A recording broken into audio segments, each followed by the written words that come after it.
Hello, I'm the Nostalgia Critic. I remember it so you don't have to. Guess what? I was looking at the lineup and it turns out the very next movie I'm gonna review is The Avengers!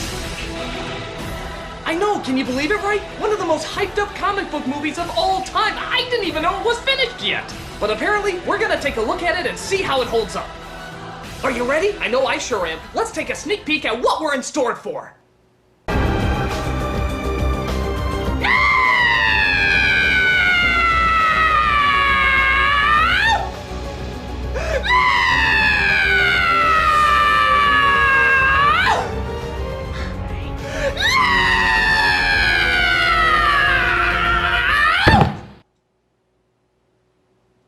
Go ahead. Cocksucking mother whorebag. Alright, a little background. The Avengers is not based on one of the best-selling comic books with some of the greatest superheroes of all time. It's instead based on a British FBI agent and his brothel of alternating hot crumpets. I guess it was sort of like a James Bond meets The Prisoner sort of thing, and before I get a million angry emails, no, I've never actually seen the show. But hey, a movie should be good despite the fact if you've seen the show at all. And depending on what I've heard about this film, we're screwed. Let's dive right into The Avengers. We start off with Secret Agent John Steed, played by Ray Fiennes, walking through an obstacle course training him in case everybody in the friggin' world goes fucking blood hungry.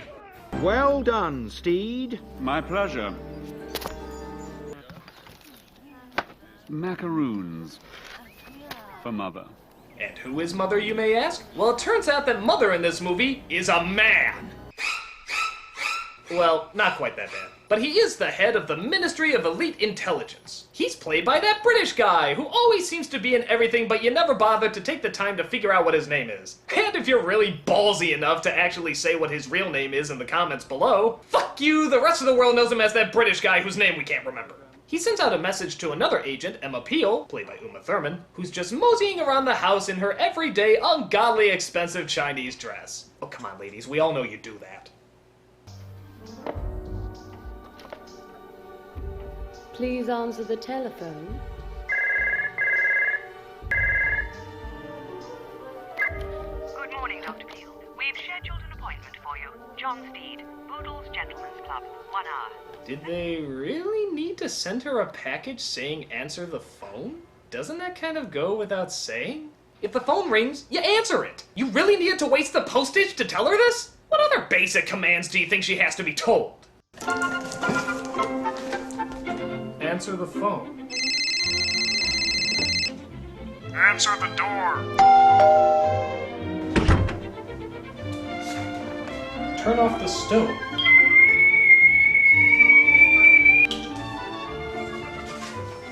Open the microwave. Tell Sean Connery it's too late for this film, but he can still back out of A League of Extraordinary Gentlemen. So she enters into the Gentlemen's Club, which is most unorthodox. No women, not in Boodles, not since 1762. Really? Roger!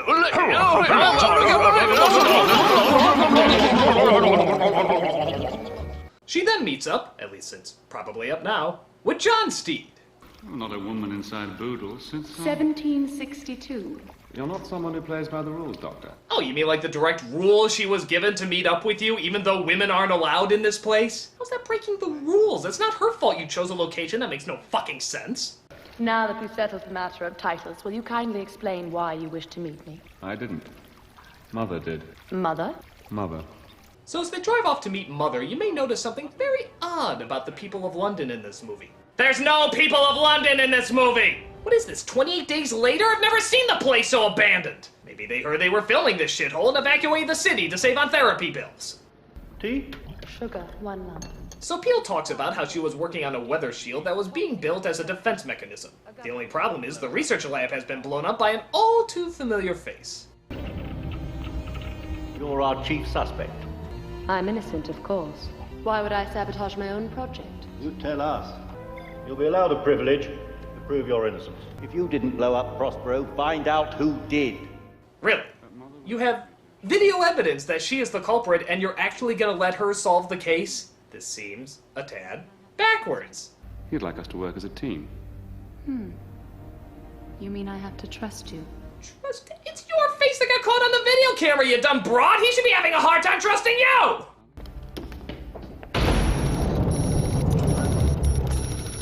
You think Mrs. Peel is dangerous, Father? All in my report. Wait. Father. The woman's name is Father. Let me see if I understand this ministry correctly. You have a woman named Father, a man named Mother, a package instructing agents how to pick up a phone, a message telling a woman to meet in a place where no women are allowed, and most likely letting a criminal with hard evidence against her solve her own crime? Does anything in this agency make sense? Everything is totally friggin' upside down! Hell, while we're at it, why don't we throw in some more confusing names? Yes, after you have the information, drop it off to Agent Sister, who will then drop it off to Agent Brother, right after handing it over to Agent Cat, who will relay the message to Mr. Dog, and Mr. Dog will confirm it with Agent Black. I'm so glad things work so sensibly around here. My theory goes, Mrs. Peel may be ill. Revenge is a possible motive. She certainly fits our profile.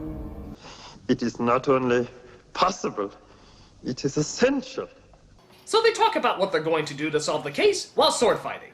Why? Well, see if you can guess. Artificially creating new weather systems.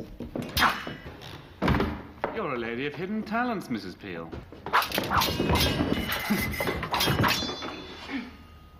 A little more flexibility in the wrist. If you haven't figured it out yet, this whole entire movie is based on one friggin' joke. They're polite. They perform incredibly dangerous stunts and react with a calm, friendly retort. That's it. That's where all the humor in this movie comes from. To what do you attribute your overachievements? My father always wanted a boy. I failed to see the connection. So did he. Now, let's take out the fact that this is all based on one joke, and a particularly weak one at that, and ask one question. If nobody in this movie becomes passionate or excited about what they're doing, why should we? Why should we care if they make it out of a situation when clearly they have as much energy and drive as Victorian senior citizen porn? Do they ever become interested in anything? Nope. They just talk politely about it throughout the entire movie. Marvelous weather, not the sort of day to be stuck in town. I think we ought to get away. We? Yes, just the two of us. A weekend in the country. How about it, Mrs. Peel? Depends what you have in mind. Well, I'm a nature lover, so whatever comes naturally. I'd say they were just right for harvesting, wouldn't you? I would indeed. Indeed, I would. Should we be making plans come on, tonight? Let's We go are. harvesting. I thought we'd have After time you. to pay a social visit. You first. I thought After as you. much. Thank you. Well, let's see if Sean Connery, one of the reigning kings of cool, can spice things up a bit. He plays an ex-agent named Dr. August de Winter. And the Avengers, which I just realized are never called the Avengers in this movie, nor are they ever avenging anything, have a feeling his obsession with the weather might have something to do with the case. Oh, yes, the monsoons. Oh, even as a boy, when Nana taught me the naming of the clouds. Cumulus. Yes. Stratocumulus. Oh, yes. Nimbus. Oh, I discovered then nothing beats a good lashing. Mind your head. God! Even Sean Connery and all his coolness can't save this snorefest! On top of that, he's not even that smooth. He comes across as sort of an awkward, horny old man. I have always admired a woman who is meteorologically inclined. Touch it, Dr. Peel. Allow me. Please touch it. Do you mind? One should never fear being wet. Don't worry, I have a dozen other Roger Moore pickup lines. But Mr. Steed comes across an unusual sight, a sudden snowstorm, accompanied by Mrs. Peel in her Queen of Narnia cosplay. He then wakes up fighting Mrs. Peel attending to his wounds. Does this freak him out at all? Nah!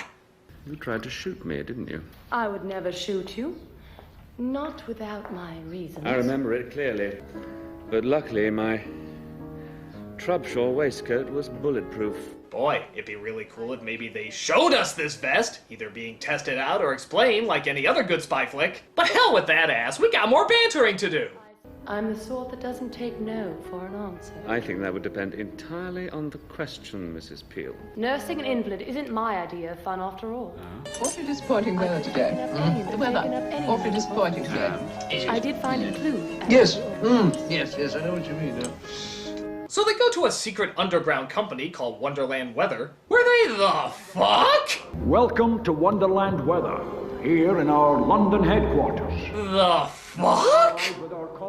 When did this turn into the Grateful Dead's teddy bear picnic? I'm sorry, movie. I'm sorry. You can't do that. You can't do that. You can't have nothing but bland characters, bland dialogue, and bland visuals throughout the entire film, and then suddenly throw this shit at us? You all know who I am, and I know all of you. But you cannot know one another. I guess the idea is supposed to be that they're all in disguise because they're such big names, but really? This is the best you could come up with? What happened to just a paper bag over the face, or hell, even a secure video conference? This just doesn't seem like the first logical conclusion to come to! And in recognition of your work, a generous offer of $1 million awaits you. It's occurring to me while saying these lines that this might be a little ridiculous. And of course, it is my sad duty to have you, the viewer, decide which one of these jokes I should go with. And the first meme to be making its way down the runway, the always popular Christopher Walken from The Country Bears. This is not over! Bears! Wonderful. And of course, we have the always wonderful Dark Heart reading from Care Bears 2, A New Generation. Time for a game of disappearing bears. Fantastic. And of course, from the movie Alaska, Charlton Heston's reading of that famous line, I want that bear. Very nice. So, which review meme would you like me to go with, ladies and gentlemen? Ah, you have chosen the always classic, a bear. So the Avengers work their way behind the scenes and, in keeping in character, aren't the least bit weirded out that there's a bunch of fucking bears walking around! My god, I must alert Andy Panda and Winnie the Pooh immediately!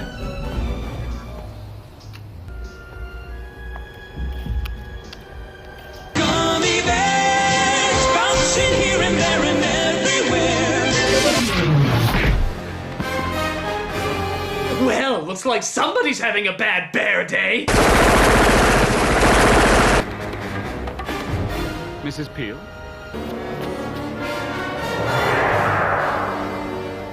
Movie, will you just look at yourself? That was Uma Thurman in a bear suit jumping off a building. Please tell me somebody at one point finally said, hey, this might be really fucking stupid! Time to pay Sir August another visit. So Steve now believes that there are two Emma Peels, which makes the bad guys send out their real serious weapons now. Or they just battle this dumb shit. Look out! They come directly from Dr. Wily's!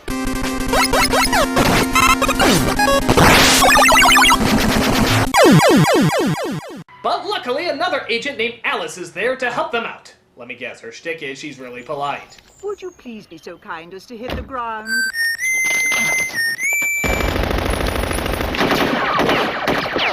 So they go back to Sean Connery's house where he has a devious plan for them both. He fights off Mr. Steve just so he can let him go and run away, after capturing Emma Peel just so he can let her go and run away. I'd say that none of this made any goddamn sense, but then again, he was working for the ministry where the parents aren't even given the right gender, so I'm used to none of this adding up. This calls for more banter. A bachelor's life. It's worked quite well until now. Don't tell me you never met the right girl. Well, there's always the exception. That proves the rule. Quite. Okay, I'm just gonna sum up how every conversation in this movie goes. I'm gonna start saying something clever while you... Finish your sentence. Witty retort. Topped by me. Winking smile. Returned. Steve.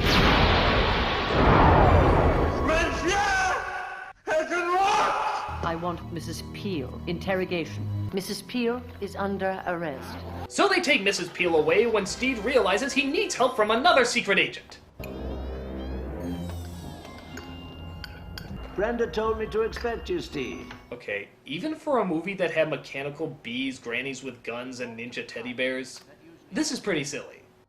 Don't worry about me being invisible. Learnt the trick in camouflage, till the accident made rather a mess of things. Now I'm stuck away in the basement. Lucky if I even get the tea trolley. Yes, because Lord knows an invisible man wouldn't be useful for any in-depth spy work, would he? Throw him in the archives for a 5-minute cameo. It's cool. We put him next to Godzilla in accounting. Clearly we have no use for him. So Connery makes his threat to the world leaders that he will destroy the world, if anybody was in it, with his violent weather maker if they don't give in to his demands. Hundreds of millions will die. They'll drown, burn, freeze. You have no choice. And what exactly are his demands? What was he doing this entire criminally insane scheme for? Money. What do you mean he did it for the money? He's a doctor. He's already rich. Right you are! He clearly has millions of dollars, a hedge maze, a ton of useless expensive collections, but apparently that just isn't enough for him. I guess he wants to save up for buying the planet Jupiter or something. Hey, we all need a hobby! The countdown has already begun. This is merely the beginning. Please never zoom in on any gray hair in that area again. I'm trying to eat my popcorn. So they discover that Peel is a clone and Father is a traitor, as she throws Mother from the chair and takes both Peels with her to escape in a hot air balloon. It really isn't Mother's Day.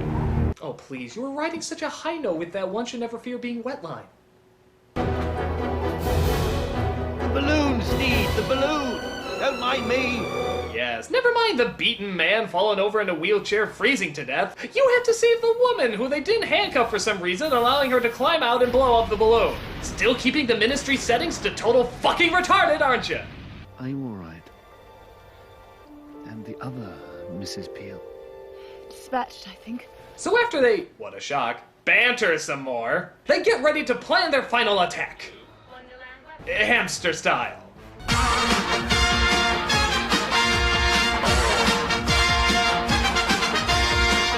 Here's another no-brainer scene. They have to use the phone booth to get inside his lair by saying the secret password. How now, round cow? Welcome.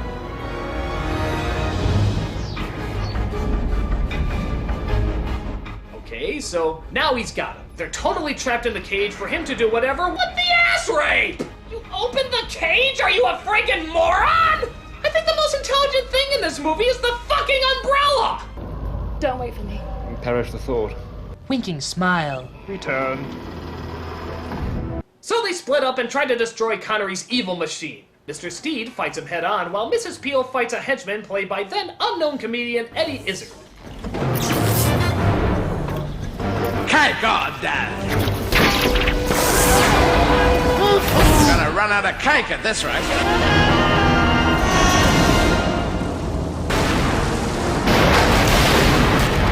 Oh no, look out, they're playing the stock footage from Mars Attacks. So, in a very bizarre way to go, Sean Connery gets stabbed by Mr. Steed and then struck by lightning.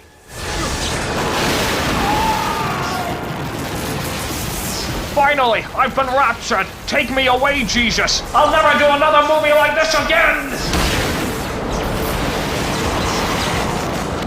So London returns to its normal crappy weather. No one is still around to see it. And Ray Fiennes is realizing playing a half-snake, half-sperm hybrid chasing a magical boy suddenly seems like a step up after this movie.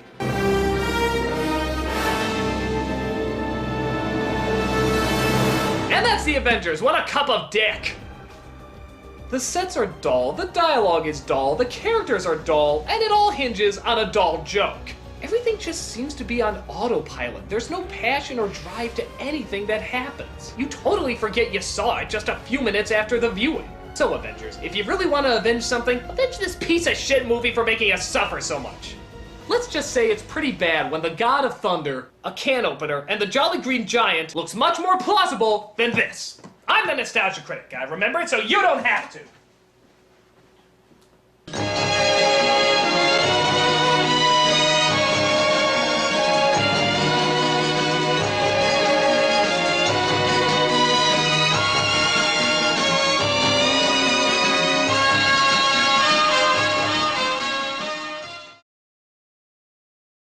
One should never fear being wet.